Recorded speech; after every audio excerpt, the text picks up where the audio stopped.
हाय कृष्णा बच्चों, welcome back. Class 8 unit 4 वर्ग और वर्गमूल यानी स्क्वायर एंड स्क्वायर रूट्स हम कर रहे हैं और हम पहुंच गए एक्सरसाइज 6.1। सॉरी, हम 6.1 पर पहुंच चुके हैं और आज हम यहाँ 6.1 का क्वेश्चन नंबर सेकंड और क्वेश्चन नंबर थर्ड यहाँ पर कवर करने वाले हैं हम लोग। क्वेश्चन नंबर फर्स्ट देखो, यहाँ पर कहता है निम्न संख्या स्पष्ट रूप से पूर्ण वर्ग नहीं है, ऐसा कारण देना है। वैसे तो आपके लिए बेस्ट ये है, इस सवाल को सॉल्व करने के लिए आपके लिए बेस्ट क्या है कि आपको एक स्टेटमेंट याद रखना है। ठीक है, क्या स्टेटमेंट याद रखना है? जिस संख्या के अच्छा क्या है, स्पष्ट रूप से पूर्ण वर्ग संख्या है। पूर्ण वर्ग मतलब अगर मैं इसका वर्गमूल निकालूं तो पूर्ण रूप से वर्गमूल ये निकलेगा नहीं। इसका मतलब पहले आपको समझ को पूर्ण वर्ग संख्या नहीं है ना, इस तरीके से होगा। ठीक है, मैं जब वर्गमूल निकालूंगा तो इसके जोड़ा नहीं बनेगा, प्रॉब्लम होगा। ठीक है ना, तो इस तरीके से होगा। जिस संख्या के इकाई का अंक जिस संख्या के इकाई का अंक इकाई का अंक क्या होता है? 2 3 7 8 2 3 7 या 8 हो वह पूर्ण वर्ग संख्या नहीं होती। पूर्ण वर्ग संख्या नहीं होती।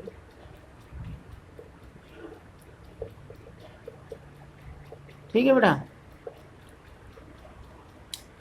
पूर्ण रूप स्पष्ट रूप पूर्ण वर्ग संख्या नहीं। तो पूर्ण वर्ग संख्या तो परफेक्ट स्क्वायर नंबर इसे कहते हैं। जैसे मान लो 64 का आपको स्क्वायर रूट निकाला मैंने, तो ये क्या इसका 8 आ गया। उसका निकालने का क्या तरीका है कि आप ऐसे करेंगे 32, फिर आपका क्या आ जाएगा 16, फिर क्या आ जाएगा 8, ये फिर क्या आ जाएगा 4, फिर क्या आ जाएगा 2। तो इसका जोड़ा बन जाएगा। अगर इसके अंदर 64 का अगर हम निकालें तो क्या बन जाएगा 2 गुना में 2 गुना में 2 गुना में 2 गुना में 2 गुना में 2, है ना बेटा। तो 2 ये बन गया, जोड़ा बन गया। तो 2 गुना में 2 गुना में 2, ये आ गया 8। तो ये क्या परफेक्ट स्क्वायर नंबर, क्योंकि उसका वर्गमूल क्या है 8। जिसको पूरा कोई ना कोई मूल निकल के आ जाए वो परफेक्ट स्क्वायर नंबर कहलाता है। ठीक है ना, इस बात को आपको ध्यान रखना है। तो ये जो सारी संख्याएं हैं, ये इसका अगर हम वर्गमूल निकालें तो क्या वर्गमूल निकलेगा? पूर्ण रूप से वर्गमूल निकलेगा?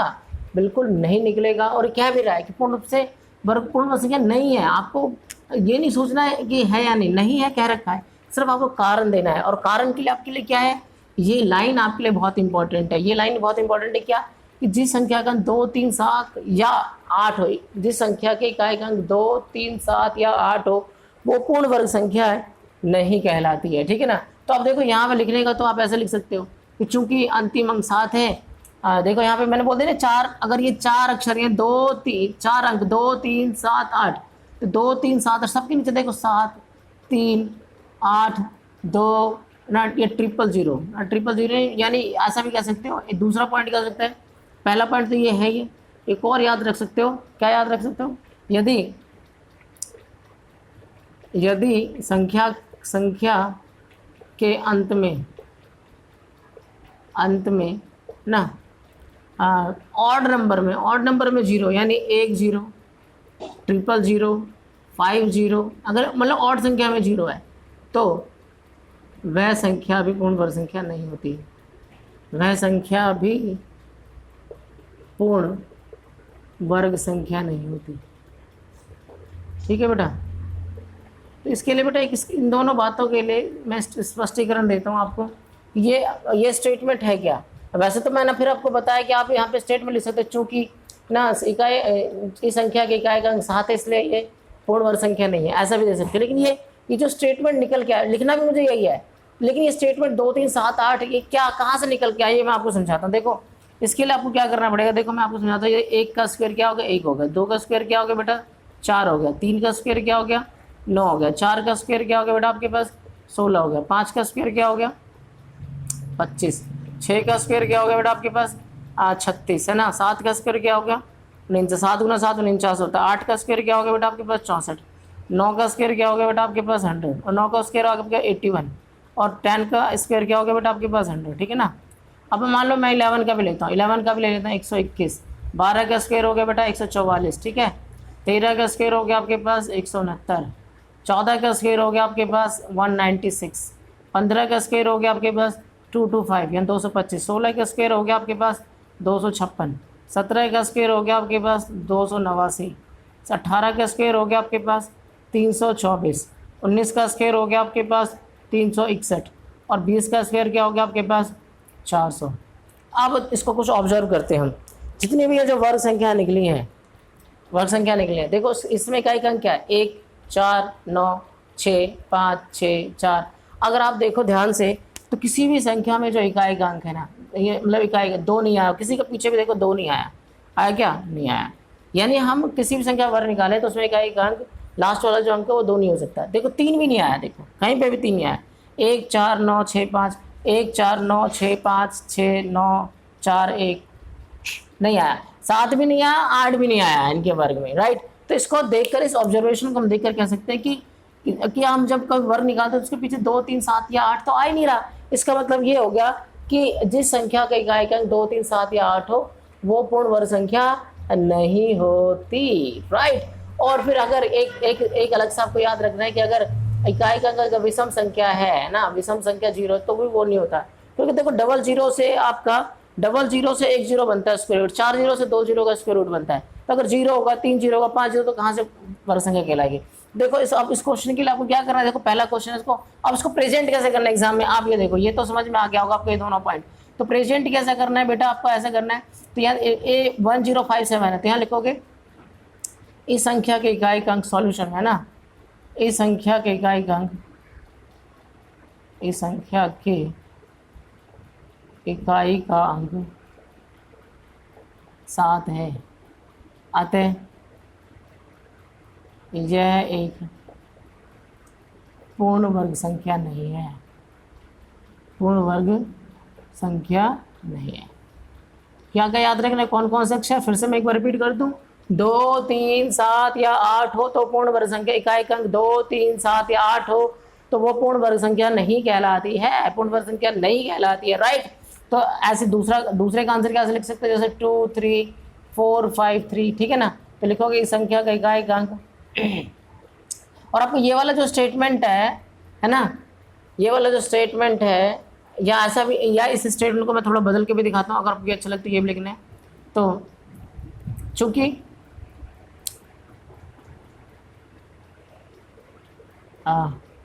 देखो ये अगर बेस्ट ये होगा, अगर मान लो एक क्वेश्चन आया तो आप लिख सकते हो, हम जानते हैं कि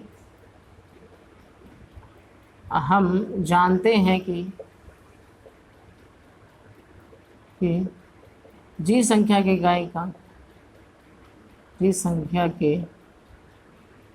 अंक 2 3 7 या 8 हो वह पूर्ण वर्ग संख्या नहीं होती, पूर्ण वर्ग संख्या नहीं होती, ठीक है भाई। चूंकि इस संख्या के इकाई का अंक, इस संख्या के, इस संख्या, चूंकि इस संख्या यानी 2 3 4 5 3 में इकाई का अंक 3 है, अतः यह पूर्ण वर्ग संख्या नहीं है। इस तरीके से आपको लिखना है, राइट। तो अगर ये स्टेटमेंट अगर आप लिखेंगे तो आपका जो 1 मार्क्स से क्या होगा, जब बार बार लिखेंगे तो आपका जो की लाइन है आपका, जिस संख्या की इकाई का अंक 2 3 7 या 8 होता है वो आपके दिमाग में सेट हो जाएगा, कंठस्थ हो जाएगा और आपके लिए हर बातों को लिखना क्या हो जाएगा, आसान हो जाएगा। देखो यहाँ पे अब ये सारे क्वेश्चन आपको खुद ही करना है। ये जो 000 वाला है इसमें भी ये लिखना है आपको, हम जानते हैं कि है ना, अगर कोई संख्या के अंतिम अंकों में अगर ऑड नंबर 0 है तो पूर्ण वर्ग संख्या नहीं होती, अतः इसके बीच में 3 संख्या 0 है ना, अंत में संख्याओं की जो 0 की संख्या जो विषम संख्या है, विषम में, अतः ये पूर्ण वर्ग संख्या नहीं है, ऐसा करके आप लिख सकते हैं। तो आप ये सारे क्वेश्चन आपको क्या करना है, खुद डील करना है। तो मैं एक 0 वाला भी एक बता ही देता हूँ आपको, ठीक कैसे लिखना है, ठीक है ना। तो 64 ये है, ये 000, देखो ये इसका 5वां पार्ट कर रहा हूँ मैं, 000 तो लिखना है, चूँकि इस संख्या के अंत में 0 की संख्या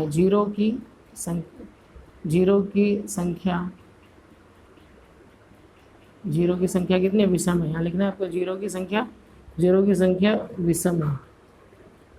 विषम है, अतः यह भी पूर्ण वर्ग संख्या नहीं है, इस तरीके से आपको क्या करना है, प्रेजेंट करना है बेटा। अगर आप प्रेजेंट नहीं ठीक से करोगे, अगर आपको पता भी है लेकिन आपको प्रेजेंट करना नहीं आ रहा, तो फिर आपके लिए प्रॉब्लम है, ठीक है ना। तो इसलिए आपको प्रेजेंट करना भी अच्छे तरीके से आना चाहिए, इसलिए मैं आपको पूरे डिटेल में प्रेजेंट करना भी सिखाता हूँ। यहाँ पे क्वेश्चन नंबर 3 में हम देखते हैं बेटा क्या कहता है, निम्न की संख्याओं में से किस संख्या का वर्ग विषम संख्या होगा। तो देखो यहाँ पे आपको घबराने की आवश्यकता है नहीं, मैं आपको समझाता हूँ। तो पहला क्वेश्चन है 4 3 1, ठीक है ना। तो इकाई अंक ले लो, संख्या के इकाई अंक, संख्या के इकाई अंक, इकाई अंक क्या हो गया बेटा आपके पास 1 हो गया, ठीक है ना। इसका वर्ग कर लो, वर्ग करने से 1 आया। अगर इकाई का अंक का वर्ग अगर वर्ग करने से अगर उसका जो इकाई का अंक 1 आ रहा है तो फिर वो विषम संख्या, तो आप बोल सकते हो कि संख्या का वर्ग क्या होगा, विषम संख्या होगा, ठीक है ना। अतः 431, ये विषम संख्या आ गया ना बेटा, ये एक क्या आ गया विषम संख्या, 431 का वर्ग, 431 का वर्ग विषम संख्या होगा, क्या होगा, एक विषम संख्या होगा, ठीक है। तो इस तरीके से आप बोल सकते हो विषम संख्या होगा, ठीक है। आगे देखो, जैसे मान लो दूसरा पार्ट है 2826, तो इकाई का अंक क्या है बेटा, इसमें इकाई का अंक है आपके पास 6, ठीक है। तो अब इसका क्या करेंगे, वर्ग डालेंगे, तो 6 का वर्ग कितना होगा, 6 गुना में 6 36 आ गया। तो इसमें अब इकाई का अंक क्या आ रहा है 6, जो कि एक सम संख्या है, तो आप लिखोगे अतः 286 के का वर्ग एक सम संख्या होगा, ठीक है बेटा। अब देखो अगला ट्रिपल भी देख लो, फिर चौथा पार्ट आप खुद करेंगे, 7779, इकाई का अंक क्या है बेटा, इसमें इकाई का अंक 9, इसका वर्ग कर लो, यानी 9 गुना में 9, वर्ग करेंगे तो क्या आ गया, 9 गुना तो 81 आ गया। अतः इकाई का 81 क्या है, इसमें एक क्या है, विषम संख्या है, अतः संख्या के इकाई का अंक, संख्या का वर्ग क्या होगा, यानी 7779 का वर्ग एक विषम संख्या होगा, ठीक है। बहुत आसान है। अगर आप इकाई का अंक को क्या करना है कि आपको उसका वर्ग करके देखना है, अगर उसका इकाई का अंक सम आ गया तो सम होगा, विषम आ गया तो विषम होगा। और की पॉइंट जो याद रखने के लिए की पॉइंट है बेटा, की पॉइंट क्या है कि देखो अगर अंतिम अंक अगर विषम संख्या होगा तो उसका स्क्वायर करोगे तो विषम ही आता है। देखो एक का विषम संख्या एक का स्क्वायर करेंगे एक ही आएगा, फिर 3 का स्क्वायर करेंगे 9 आएगा, वो भी विषम संख्या, 5 का स्क्वायर करेंगे वो भी एक विषम संख्या, तो इसका जो है 5 का स्क्वायर 25 आएगा, वो भी एक विषम संख्या। 7 भी क्या है, 7 एक विषम संख्या, इसका स्क्वायर नहीं तो 49 आएगा, 9 भी एक विषम संख्या है। यानी अगर पीछे ऑड नंबर है तो उसका जो वर्ग है वो भी विषम संख्या आने वाला, अगर सम है तो वो भी एक सम संख्या के रूप में आने वाला है। तो ये की पॉइंट है जो आपको लर्न करना है। कॉम्पिटिशन एग्जाम है तो की पॉइंट काम करता है। अभी यहाँ पे मैं आपकी प्रेजेंटेशन के साथ आपको समझा रहा हूँ, क्योंकि आपको लिखना है, आप किसी स्कूल में पढ़ रहे हो, एक स्कूल में आपको प्रेजेंट करके दिखाना है आपके आने वाले एग्जाम में, लेकिन मैं आपको कॉम्पिटिशन एग्जाम के पॉइंट ऑफ व्यू से समझाने का प्रयास कर रहा हूँ कि आपको ये पॉइंट, ये की पॉइंट आपको दिमाग में रखना है, ताकि आप देखते ही उसको है ना, उस ऑप्शन को मार्क कर पाओ, है ना, और उसे टिक कर पाओ अगर ऑप्शन को कि ये इसका राइट आंसर होगा। वहाँ पे हमें क्या समय बचाना होता है इस कॉम्पिटिशन, तो ये छोटी छोटी बातों को क्या करना है, याद रखना है, ठीक है। तो आई होप कि आपको ये वीडियो बहुत अच्छा लगा, और अच्छा लगा तो क्या करना है, ये अपने दोस्तों को, छोटे बड़े भाइयों को शेयर करना है, और अधिक से अधिक बच्चों को इस चैनल के साथ आप जोड़ने का प्रयास करो, ताकि उनको भी हिंदी भाषा के रूप में इस पूरे एनसीईआरटी का फ़ायदा मिल पाए, और वो फ़ायदा मिल पाए और इस चैनल से फ़ायदा उठा पाए, ताकि वो आसान से आसान इन क्वेश्चनों को सीख कर मैथ में बन जाए एक्सपर्ट। तो प्लीज़ आपको ये मदद करनी है, दूसरे बच्चों की मदद करनी है, और आपको नोट्स बनाना है इसका अच्छे तरीके से, ठीक है ना। तो मैं पूरी कोशिश करूँगा कि आपको पूरा फुल सिलेबस, आपका एक एक क्वेश्चन, चाहे वो आसान है चाहे मुश्किल है, इस चैनल पे डालूँ पूरे एनसीईआरटी का, ठीक है, 6ठी से लेकर 12वीं तक।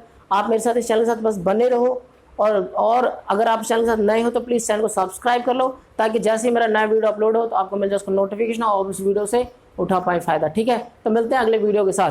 Thank you.